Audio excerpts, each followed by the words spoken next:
네, 여러분 안녕하세요. 네, 오늘은 두 번째 찾아뵙는 날입니다. 제가 그 오전에 영상을 찍어서 올렸는데, 또 제가 이제 오후에, 제가 한 편 더 찍어서 지금 올리려고 준비를 하다 보니까, 또 저녁 시간이 됐네요. 제 채널에서 지금 ESG 관련된 내용들, 뭐 정보들, 뉴스들, 그리고 이제 그런 기업들, 이런 이제 좀 제가 그런 것을 간간히 올리고 있는데, 제가 좀 미흡하다고 생각하는 부분이 뭐냐면, 그런 ESG와 관련된 모든 그러한 소식이나 뉴스는 항상 UN 또는 EU, 그러니까 유럽에서 먼저 시작이 돼요. 그러니까 유럽이 ESG 관련된 그러한 모든 그러한, 정보의 시작이라고 생각하면 돼요.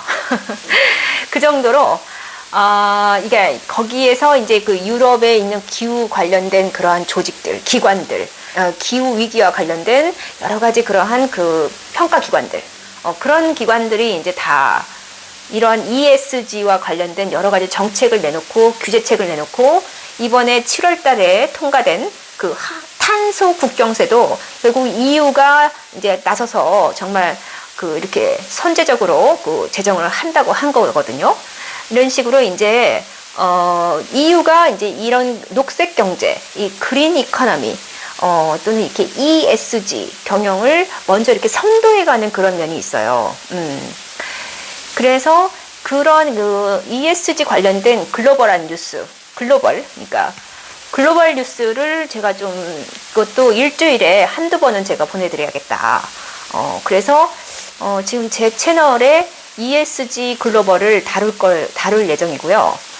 그러니까 지금 제가 이제 그 조직, 국제적인 조직, 예, 그런 ESG나 기후위기나 이러한 어떤 친환경적인 그러한 규제나 뭐 이렇게 제도 마련이나 또 뭐 이러한 평가를 하는 친환경적인 그러한 활동을 하는 그러한 현재 여러 가지 국제 기구들 또는 뭐 그런 제약을 가하는 기구들, 뭐 환경 단체들, 또 뭐 이제 국제적인 어떤 조약, 뭐 환경 조약, 무슨 조약 이런 다양한 용어들이 많아요. 근데 그런 것들에 대해서 제가 이제 하나씩 여러분과 함께 공유를 하면서 저도 이제 공부하는 입장이기 때문에 이제 저도 제가 이제 인식한 거를 여러분과 함께 이제 공유하면서 가야겠다라는 생각에서 그것도 마련을 하려고 합니다. 그러니까 이제 좀 제가 이렇게 좀 공부할 양이 많아지고 이게 이제 기업 소개 이런 차원에서 끝나면 안 되고 좀 더 깊숙하게 들어가서 좀 논의를 해봐야겠다는 생각을 했어요.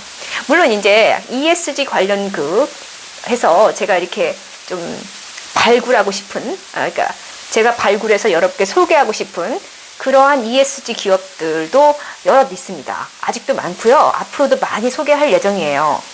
그런데 일단은 이런 이제 뭐 관련된 ESG 관련 용어들, 새로운 기구들, 새로운 규제, 조약들, 뭐 이런 그런 것들에 대해서도 좀 여러분과 함께 소통을 해야겠다라고 생각을 해서 그래서 이제 좀 공부하는 차원에서 ESG 조직 또는 협의체와 관련된 코너를 만들어 가지고 오늘은 첫 번째 시간으로 TNFD라는 이 어떤 협의체에서 이제 자연자본에 대한 평가를 하겠다라고 지금 하나의 조직이 출범했어요.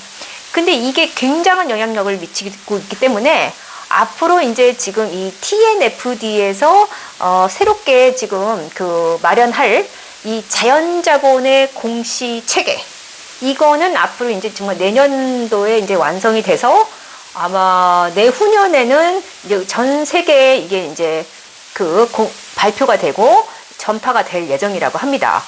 그래서 이제 모든 기업들이 자연에 어떤 영향을 미치는지 이런 부분에 대한 이 어떤 정보를 공개해야 돼요. 그게 이제 앞으로 의무화가 될 예정이라고 하니까 이걸 먼저 여러분께 좀 소개를 해드릴까 합니다. 자, 그러면 이 TNFD는 무엇의 약자냐? 이건요, Task Force on Nature Related Financial Disclosure. 제가 조금 안 된 영어 했습니다. 이 태스크포스, 이 협의체라는 거예요. 그래서 그 앞자, 이니셜만 딱 따가지고 협의체인데, 자, 그러면 이 TNFD라는 이런 조직 또는 이런 협의체, 이 협의체는 도대체 뭐 하는 기관이냐? 무슨 일을 하는 건데, 이 기관은요, 그러니까 기관은 아니고 조직인데요. 아니면 이제 협의체라고 볼 수 있겠죠. 올 6월 달에 출범을 했고, 이제 제가 방금 자연자본이라는 말씀을 드렸는데, 이걸 이제 Nature Capital이라고 합니다. 그래서 앞으로 자연자본에 관련된 재무 정보를 공개를 하도록 이제 촉구하는 그러한 협의체가 이제 공식적으로 출범을 했는데, 이거는 이제 앞으로 이제 그 기업들에게 이러한 항목을 너희가 공개를 해야 돼 하고 지금 프레임워크, 그 기본 골격 설계죠. 어떤 항목을 이제 다 지금 항목별로 다 지금 올해 안에 이 제정을 다 해서 내년부터 테스트를 한다고 합니다. 그러면 이 TNFD는 왜 생겼을까요? 네. 이거는 이제 전 세계의 GDP의 절반 이상이 자연에 의존하고 있는데, 인간에 의한 어떤 그런 손실, 자연 손실, 인간에 의한 자연 손실이 곧 재무적인 위험으로 다가올 수 있다라는 문제의식에서 출발한 어떤 협의체라고 해요. 자, 그래서, 이러한 그러니까 이제 기업에 대한 금융 투자가 생물 다양성을 복원하는 긍정적인 역할을 할 필요가 있다라는 목표를 가지고 2023년까지, 그러니까 내후년이죠. 내후년까지 자연과 관련된 리스크를 기업들이 의무적으로 공개하게 하는, 그러니까 의무적으로 그 정보를 공개하도록 하는, 그러니까 보고하도록 하는 거죠. 그러한 기본 골격, 그런 기본 설계도를 지금 작성하고 있고, 이제 그거를 앞으로 이제 제공을 할 예정이라고 합니다. 자, 그러면 여기서 자연자본이란 무엇인가 궁금하시죠? 이 자연자본이라는 것은, 그러니까 생물다양성, 그 바이오다이버시티라고 합니다. 이 바이오다이버시티, 이 생물다양성과 이 산림, 그리고 이제 이런 자연, 이런 것들을 다 지칭해서 자연자본이라고 해요. 그러니까 그냥 한마디로 말하면은 우리가 이제 숨 쉬고 이게 우리가 마시는 그 물, 공기, 이런 산림, 숲, 그다음에 이 땅 속에 있는 광물, 이런 걸 다 통틀어서 자연이라고 볼 게 아니라 자본이라고 보자. 그래서 자연자본이라고 하는 겁니다. 자, 그러면 이 자연자본이라는 것은 결국은 살아있는 자연이 결국은 어떤 화폐와 같은 그런 돈의 가치를 가지고 있다. 물질적인 가치를 가지고 있다 하고 인정을 하자. 돈으로서 인정하자. 자본으로서 인정하자. 이런 겁니다. 그래서 자연에 자본을 붙여서 자연자본이라는 말이 탄생을 한 거예요. 근데 이 말을 쓴 이래로 이제 지금 기후위기의 재앙이 닥쳤죠. 이제 기후변화가 지금 심각하게 일어나고 있죠. 그러니까 작년에 이제 세계 1위의 자산운용사인 블랙록이 뭐라고 했습니까? 앞으로 기후위기에 대처하기 위해서 이 탄소 중립을 하지 않는 기업에게는 우리가 투자하지 않겠다라고 아예 일침을 가했죠. 거기에다가 올해 이 블랙록의 그 CEO인 레리 핑크가 또 뭐라고 했느냐? 그것뿐만이 아니라 자연자본, 기업들이 지금 현재 산림 파괴를 하고 그럼 생물 다양성을 훼손시키고 그러면서 그때 해양 자원, 수자원 같은 것도 지금 상당히 파괴하고 있는데, 그 기업들의 생산 활동을 하면서 벌어지는 그러한 그 생물 다양성이나 어떤 산림의 파괴를 우리는 보호를 할 필요가 있다. 자, 너희들 글로벌 기업들, 너희 자연을 이용해서 그렇게 많은 그런 제품들을 생산하는데, 그 아마존이나 그 아프리카나 이런 데서 어떤 이 동남아시아에서 그 그 막 벌목하고 그 환경 오염시키면서 그렇게 하지 말고 너희가 이거를 어떻게 보호할지, 그래서 어떻게 그거를 그 전략을 짤지를 우리한테 보고해. 이런 얘기를 한 거예요. 그러니까 이제 기업들의 입장에서는 탄소 중립만 가지고도 지금 이게 지금 준비할 게 많죠. 탄소세를 물지 않기 위해서 얼마나 또 이산화탄소를 또 감축하는 방향으로 열심히 노력하고 있으니까. 그런데 이제는 또 자연자본이라는 말을 앞세운 그러한 투자자들, 그것도 이제 대규모 돈을 운용하는 그런 투자자가 너희 이거 자연자본, 너희가 자연에 미치는 영향 그거 제대로 그 평가에서 보고하지 않으면 너희한테 투자하지 않을 거야 하니까 이것도 지금 또 발등에 불이 떨어진 겁니다. 그러니까 이제 이 블랙록과 같은 자산 운용사는 어때요? 아주 큰 돈을 운용하잖아요. 근데 이제 자기네가 투자한 어떤 글로벌 기업이 어떤 그런 그 이제 환경 오염을 일으키거나 어떤 뭐 산림 벌채를 해가지고 크게 문제를 일으켜가지고 그게 결국은 이제 또 뭐 그 문제 때문에 뭐 벌금을 물거나 아니면은 뭐 생산 활동을 중단한다거나 그러한 기업의 운영의 리스크를 지금 질 수밖에 없는 쪽으로 가기 때문에 투자자의 입장에서는 그런 부분, 그러니까 이 자연에 대한 그런 그 자연 자본을 제대로 관리할 수 있는 그러한 그 어떤 체계 또는 자연을 보호할 수 있는 전략 뭐 이런 것들을 기업이 스스로 고안하지 않으면 안 된다. 금융 기업들한테 손실로 다가올 수 있다. 왜냐하면 그 자산운용사가 투자한 기업의 평판이 안 좋아지거나 아니면 뭔가 이제 그 규제 당국의 어떤 규제를 받거나 아니면 탄소세 같은 거를 크게 물거나 그러니까 이게 진짜 전반적으로 그 기업의 매출과 직접적인 영향을 미치기 때문에 투자자의 입장에서는 사실은 그런 걸 고려하지 않을 수가 없다 이거예요. 그것도 일리가 있는 말이죠. 그러니까 예를 들어서 뭐 음료 회사는 결국은 안정적인 물의 공급이 필요하고 또 소비재 회사는 상품의 배송을 하려면은 또 골판지 상자가 필요하고 또 뭐 식품 회사는 뭐예요? 농작물과 경작지를 또 잘 그 이용을 해서 이 식품을 공급받아야 하지 않겠습니까? 자, 그 다음에 바이오 그 제약회사는 뭐예요?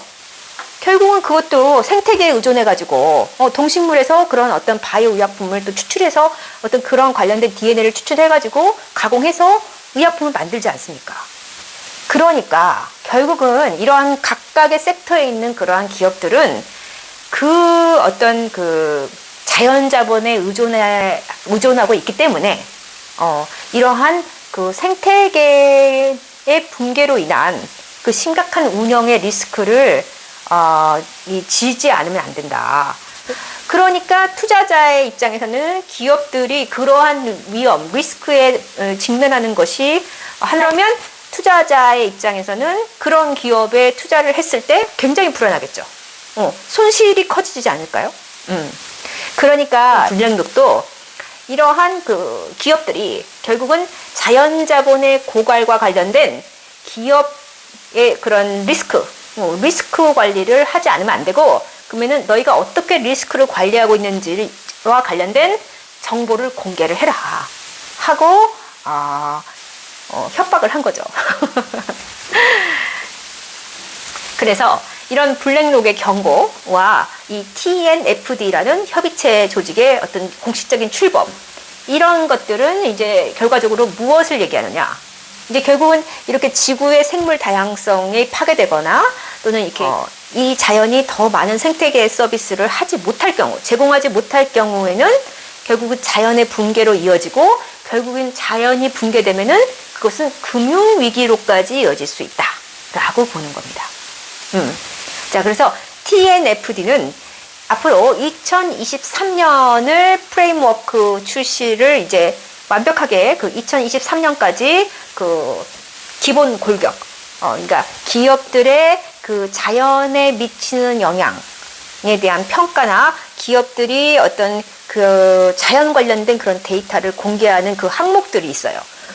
그것을 이제 기본적으로 어떤 항목들을 공개를 해야 하는지를 이제 그 골격을 짜서 이제 그것을 테스트해서 이제 완벽하게 전 세계에 이 공시와 관련된 프레임워크 이 기본 골격, 기본 설계도를 공표를 하겠다고 합니다. 그래서 이 이제 TNF가 이제 이 기업과 자연의 관계, 그러니까 기업이 그 어떤 자연에 어떤 영향을 미쳤는지, 또 기업은 이런 자연의 변화가 어떤 자기네 그 재무 성과에 어떤 영향을 미치고 있는지, 이런 것들 등등, 이런 것들을 이제 정보 공개를 하면은 이제 금융기관에서 아까 말했던 블랙록과 같은 그냥 자산 운용사가 이제 그 정보에 바탕을 해서 의사결정을 할 수 있겠죠. 아, 이 기업을 내가 투자할 것인가 말 것인가. 그 의사결정을 도와줄 수가 있다는 겁니다. 그래서 전 지구적인 생태 위기를 해결하는 방법으로 이 어떤 그 자연자본에 대한 어떤 정보 공개를 의무화할 필요가 있다. 라는 차원에서 이 TNFD의 어떤 이런 새로운 활동이 지금 시작되었다라는 겁니다. 그래서 결국은 이 기업이 이 비즈니스 내에서 자연에 대한 의존도가 어느 정도고, 또 그 자연에 미치는 영향이 어느 정도인지를 이제 뭔가 객관적으로 평가를 하고 결국 공개를 해라. 이 요구를 앞으로 이제 기업들이 받게 될 것입니다. 언제부터? 제가 볼 때는 2023년도부터는 받게 될 것 같아요. 자, 그러면은 이제 이 우리 기업들도 2023년도에 그 프레임워크, 그 이제 뭐 어떠한 요소를 공개해라. 이 데이터, 자연과 관련된 데이터 공개를 그게 마련될 때까지 기다렸다가 준비를 하면 늦죠.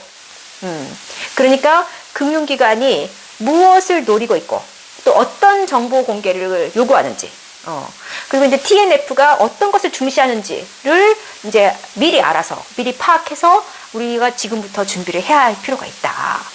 자, 그래서 오늘은 TNFD라는 어떤 그 새로운 자연자본을 공개하라는 그러한 그 공개 프레임워크를 준비하고 있는 그러한 협의체에 대해서 알아봤고요. 이제 제가 다음 시간에는 다음 주 정도에는 이제 이 TNFD가 도대체 이제 어떤 기준으로 기업들이 자연에 미치는 영향이나 또는 기업의 그 어떤 재무제표에 미치는 영향, 이런 것들을 어떻게 파악하고 어떻게 평가하는지, 그러니까 그런 것들에 대해서 좀 구체적으로 더 알아보고요. 그리고 이제 그런 지속 가능성, sustainability, 이거에 대한 평가 기법을 좀 공유할 수 있는 그런 플랫폼이 있어요. 그 플랫폼도 소개를 하고, 또 이제 평가 표준화 작업, 그러니까 이제 이 자연자본에 어떤 영향을 미치고 있는가라는 그 평가를 해야겠죠. 네. 그러니까 이게 이제 그 선행 작업으로서는 환경 영향 평가라는 게 있었어요. 환경 영향 평가라는 어떤 이제 좀 이거 오래됐습니다. 이게 이제 생태학 하시는 분들은 아는데, 이제 어떤 제품이 예를 들어서 농약이라고 보면은 농약이 살포됐을 때 이 토양 생태계에 미치는 영향, 이런 거를 환경 영향 평가라고 해요. 예. 근데 이제 이거는 이제 그런 차원이 아니라 아예 그냥 기업 자체가 그 생산 활동을, 제조 활동을 할 때, 그 제조 활동의 과정에서 그 자연 전반에 걸쳐서 어떤 영향을 미치고 있는가를 종합적으로 평가하겠다, 이런 차원이거든요. 그러니까 훨씬 더 차원이 커진 거예요. 그래서 이러한 그 평가를 어떻게 하면 표준화시키고, 이거를 어떻게 이제 또 방법론적으로 평가 방법은 어떻게 가져갈 것인가에 대한 그 논의를 하고 있거든요. 그래서 그런 내용들도 좀 여러분께 좀 소개를 해드리겠습니다. 네, 그러면 오늘도 또 제 영상, 굉장히 좀 어찌 보면 재미없는 영상인데 또 이렇게 끝까지 시청해 주신 여러분께 감사합니다. 네, 그럼 편안한 밤 되시길 바라고요. 또 내일 또 찾아뵙겠습니다. 감사합니다.